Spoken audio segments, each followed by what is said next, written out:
Hello विद्यार्थियों, स्वागत है आप सभी का आपकी अर्थशास्त्र की ऑनलाइन क्लासेस में। आज हम अपनी इस वीडियो में पढ़ेंगे अपना 11वीं कक्षा का अर्थशास्त्र का चैप्टर 5 हमारा आंकड़ों का प्रस्तुतिकरण, जिसके अंतर्गत हम पढ़ेंगे पाठ्य व सारणीय प्रस्तुतिकरण। इस जो चैप्टर है, इस चैप्टर की एक पार्ट हम इसका पहले कर चुके हैं, इसलिए ये पार्ट जो है हमारा वो क्या है, पार्ट 2 है इसका। तो इसके अंदर देखते हैं, सबसे पहले पढ़ेंगे हम एक अच्छी सारणी की विशेषताएं क्या क्या है। तो एक अच्छी सारणी की क्या विशेषता है, कई सारी बातें हम पहले पढ़ चुके हैं, वही रिपीट होंगी। आसान सा चैप्टर है हमारा। नंबर 1, पहली विशेषता, एक अच्छा शीर्षक अध्ययन के अनुकूल होना चाहिए। जो भी सारणी होगी, उस सारणी का जो हेडिंग होगी, जो शीर्षक होगा, वो जो सारणी है उसी से अनुकूल, उसी से संबंधित होना चाहिए। दूसरी विशेषता इसकी क्या होगी कि हम इससे तुलना कर सकते हैं। जो उसके अंदर कॉलम होंगे और जो उसके अंदर पंक्तियां होंगी, उनके माध्यम से हम सारणी की आपस में तुलना कर सकते हैं। विशेष महत्व, कोई भी सारणी जो होती है उसका बहुत ही विशेष महत्व होता है, क्योंकि जो लिखे हुए जो पाठ्य प्रस्तुतिकरण जो होता है उसको हम इतनी अच्छे से समझ नहीं आता, और वो पढ़ना समझना हमारे लिए थोड़ा मुश्किल भी होता है। लेकिन जब सारणी के माध्यम से हम पढ़ते हैं तो वो सारणी हमें आसानी से, अच्छे से, इंटरेस्टिंग, रुचिकर तरीके से समझ में आती है। तो इस तरह से सारणी का क्या हो जाता है, विशेष महत्व हो जाता है। सारणी का आकार क्या होना चाहिए, आकार आदर्श आकार होता है। तो सारणी की विशेषता एक और क्या बनती है कि सारणी ना तो बहुत बड़ी होनी चाहिए, ना बहुत छोटी होनी चाहिए। उसका आकार ऐसा हो कि जो हमारा पर्पज है उसके अनुकूल हो। आदर्श आकार हम उसे कह सकते हैं। हर एक पंक्ति का शीर्षक हो। शून्य का प्रयोग बहुत कम करना चाहिए। मतलब जहां बिल्कुल ही अगर हमारे आंकड़े नहीं है तो वहीं पर हमें शून्य का प्रयोग करना चाहिए। हेडिंग ये हम पहले पढ़ चुके हैं। इसके अलावा संक्षिप्त शब्द, बहुत लंबे लंबे बड़े बड़े शब्दों का यूज नहीं करना चाहिए। हम सारणी बनाते समय संक्षिप्त यानी कि छोटे छोटे शब्दों का प्रयोग करना चाहिए। लास्ट में टिप्पणी अवश्य हो। टिप्पणी के अंदर जो कोई विशेष बात उसके बारे संबंधित होती है वो हम टिप्पणी में लिख सकते हैं। और अंत में क्या होना चाहिए, स्रोत अवश्य लिखा हुआ होना चाहिए। स्रोत यानी कि हमारे आंकड़े कहां से लिए गए हैं। इसके अलावा जो आपकी बुक है उसके अंदर और भी कई सारे विशेषताएं हैं, लेकिन मैंने जो इंपॉर्टेंट थी हमारी 10-11 विशेषताएं वो मैंने यहाँ पर लिखी हैं। और ये विशेषताएं बहुत होती हैं। अगर हमारा प्रश्न आता है तो इनमें से हम 4-5 ही हमें लिखनी पड़ेंगी, और कोई भी अच्छी लगे, जो ठीक लगे, वो 4-5 हम लिख सकते हैं। एक और लास्ट में है इसकी कि सारणी कैसी होती है, सरल होती है, मितव्ययी होती है, सुंदर होती है। जब हम कॉलमों में, पंक्तियों में लिखते हैं तो वो सुंदर लगती है। एक आसान रूप आंकड़ों का हो जाता है, और आंकड़ों को समझना हमारे लिए मितव्ययी यानी कि हमें कम मेहनत करनी पड़ती है आंकड़ों के समझने में। तो ये सारी हमारी 10-11 विशेषताएं एक अच्छी सारणी से संबंधित है। एक अच्छी सारणी में ये सभी विशेषताएं होनी चाहिए। इसके बाद आता है कि सारणी के टाइप्स, सारणी कितने प्रकार की होती है। अगर हम मुख्यतः बात करें तो सारणी 3 प्रकार की होती है। पहली उद्देश्य के अनुसार, दूसरी मौलिकता के अनुसार, और तीसरी सारणी है हमारी बनावट के अनुसार। तो उद्देश्य के अनुसार सारणी क्या है, उद्देश्य के अनुसार सारणी बहुत ही आसान है। उद्देश्य यानी कि पर्पज।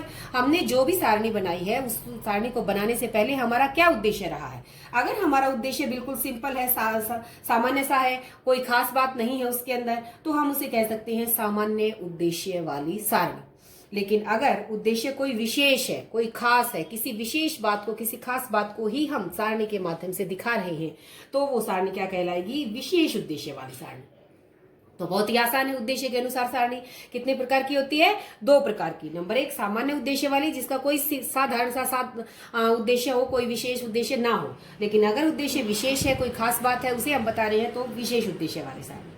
दूसरी प्रकार की सारणी है मौलिकता के अनुसार।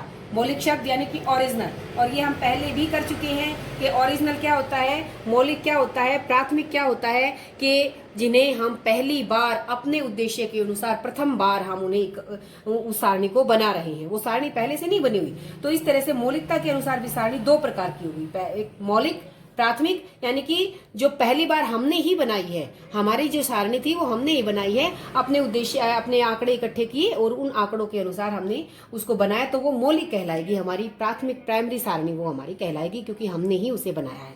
लेकिन अगर वो आंकड़े हमने पहले से, वो सारणी बनी हुई थी और हमने उसको थोड़ा सा चेंज करके फिर से अपने उद्देश्य के लिए, अपने अनुसार हमने उनका प्रयोग कर लिया, तो ऐसी सारणी को क्या कहेंगे हम, व्युत्पन्न। व्युत्पन्न क्या होता है, दूसरे से उत्पन्न, यानी कि पहले वो थी, हमने उसको थोड़ा सा तोड़ा मरोड़ा, थोड़ा सा चेंज किया अपने अनुसार, और वो क्या बन गई, हमारी व्युत्पन्न सारणी बन गई। तो इसे कहेंगे हम व्युत्पन्न सारणी। तो मौलिकता के अनुसार भी सारणी कितने प्रकार की होती है, 2 प्रकार की। नंबर 1 मौलिक या प्राथमिक सारणी, और नंबर 2 पर क्या हो जाएगी, व्युत्पन्न सारणी। अब है तीसरे प्रकार की सारणी, ये होती है हमारी बनावट के अनुसार। तो देखिए कितना आसान है, उद्देश्य के अनुसार 2 प्रकार की, मौलिकता के अनुसार 2 प्रकार की, बनावट के अनुसार सारणी 2 प्रकार की होती है। पहले वाली को कहेंगे हम सरल सारणी, है 1 गुण वाली सारणी। सरल या एक गुण ये जरूरी है, यानी कि एक ऐसी सारणी जिसमें केवल एक ही बात के बारे में, किसी एक ही विशेषता के बारे में, किसी एक ही गुण के बारे में बताया गया है, तो उसे क्या कहेंगे हम, एक गुण वाली सारणी। लेकिन अगर सारणी में एक गुण नहीं है, एक से अधिक गुण है, तो उस सारणी को क्या कहेंगे हम, जटिल सारणी। तो जटिल सारणी कौन सी होगी, जिसमें एक से अधिक गुण हो। अब ये जो जटिल सारणी है, इसको आगे 3 भागों में बांट दिया गया है, गुणों के आधार पर ही बांटा गया है। यहाँ 1 गुण वाली थी, अगर 2 गुण है तो वो द्विगुणी हो जाएगी। तो ये द्विगुणी जटिल का ही एक भाग है। अगर उस सारणी के अंदर किन्हीं 2 विशेषताओं के बारे में, 2 गुणों के बारे में बताया गया है तो द्विगुणी, 3 के बारे में बताया गया है, 3 गुणों के बारे में त्रिगुणी, और 3 से भी अधिक है तो उसे कहेंगे हम बहुगुणी। तो बहुत ही आसान है, बनावट के आधार पर भी सारणी 1 गुण वाली, और दूसरी जटिल। जटिल को आगे हम 3 भागों में बांटेंगे, द्विगुणी, त्रिगुणी और बहुगुणी। तो बहुत ही आसान सारणी के प्रकार। इसके बाद लास्ट का टॉपिक बचता है हमारा इस चैप्टर में, सारणीयन प्रस्तुतीकरण के गुण। ये गुण हम सभी कर चुके हैं, एक बार उन्हीं को फिर से हम रिपीट करेंगे कि सारणीयन प्रस्तुतीकरण के गुण क्या क्या है। तो देखिए क्या है, पहला सरल संक्षिप्त प्रस्तुतीकरण। अगर हम सारणी के माध्यम से प्रकट करते हैं अपने आंकड़ों को, तो हमारे आंकड़े सरल हो जाएंगे, संक्षिप्त, छोटे हो जाएंगे। जब पूरा पाठ जो होता है उसे याद करना, पूरी लिस्ट को, बड़ा मुश्किल होता है, लेकिन सारणी के माध्यम से वो छोटा रूप धारण कर लेते हैं। तो सरल और संक्षिप्त प्रस्तुतीकरण होगा। तुलना में सुविधा मिलेगी, ये मैं ऊपर भी बता चुकी हूँ, कॉलमों में, स्तंभों में तुलना कर सकते हैं, कोई दूसरी सारणी है उसके साथ तुलना कर सकते हैं। तो सारणी बनाने के बाद हमें कंपैरिजन करने में, तुलना करने में आसानी रहेगी। इसके अलावा ये विश्लेषण बहुत ही सरल होगा। जब हम सारणी बना देते हैं तो लास्ट में जो विश्लेषण करते हैं, रिजल्ट निकालते हैं, वो रिजल्ट निकालना भी हमारे लिए क्या हो जाएगा, सरल हो जाएगा। और लास्ट है हमारा मितव्ययी। सारणी कैसी होती है, मितव्ययी। मितव्ययी का सेंस है कि भाई हमें मेहनत कम करनी पड़ी, समय भी हमारा कम लगा, तो समय बचाएगी, मेहनत को बचाएगी, आंकड़ों को याद करने में मदद करवाएगी। तो इस तरह से क्या हो जाएगी, सारणीयन प्रस्तुतीकरण मितव्ययी हो जाता है। तो हमने इस चैप्टर को अपने को कंप्लीट कर लिया है। बहुत ही आसान हमारा चैप्टर था। पीछे हमने पाठ्य प्रस्तुतीकरण पढ़ा, पहली वीडियो के पहले भाग में पाठ्य प्रस्तुतीकरण कहाँ प्रयोग करना चाहिए, जो पाठ के रूप में लिखा हुआ था, और उसके दोष, उसका दोष एक ही था कि भाई हमें बड़े ध्यान से पढ़ना पड़ेगा, एक नजर भर दौड़ाने से हमारे रिजल्ट गलत हो सकते हैं। फिर हमने सारणीयन प्रस्तुतीकरण की परिभाषा पढ़ी, जिसके अंदर हम कॉलम और पंक्तियों का प्रयोग करेंगे। और इसके बाद हमने सारणी के आगे पढ़े कि भाई एक सारणी के भाग क्या क्या होते हैं, और एक सारणी का प्रारूप मैंने आपको बनाकर दिखाया। और आज हमने पढ़ा एक अच्छी सारणी की विशेषताएं क्या क्या है, सारणी के प्रकार पढ़े जो कि 3 होते हैं, उद्देश्य के अनुसार, मौलिकता के अनुसार और बनावट के अनुसार। और इन तीनों के आगे 2-2 भाग बताए, और सारणीयन प्रस्तुतीकरण के गुण। तो ये पाठ जो हमारा बहुत ही आसान पाठ रहा है, और इस पाठ में से अधिकतर जो प्रश्न पूछे जाते हैं वो बिल्कुल छोटे 1 या 2 नंबर के टाइप से पूछे जाते हैं। तो ये छोटे छोटे क्वेश्चन इसमें से बनेंगे, तो जो लघु प्रश्न है इस पाठ के, वो हमारे लिए इसमें इंपॉर्टेंट बनते हैं।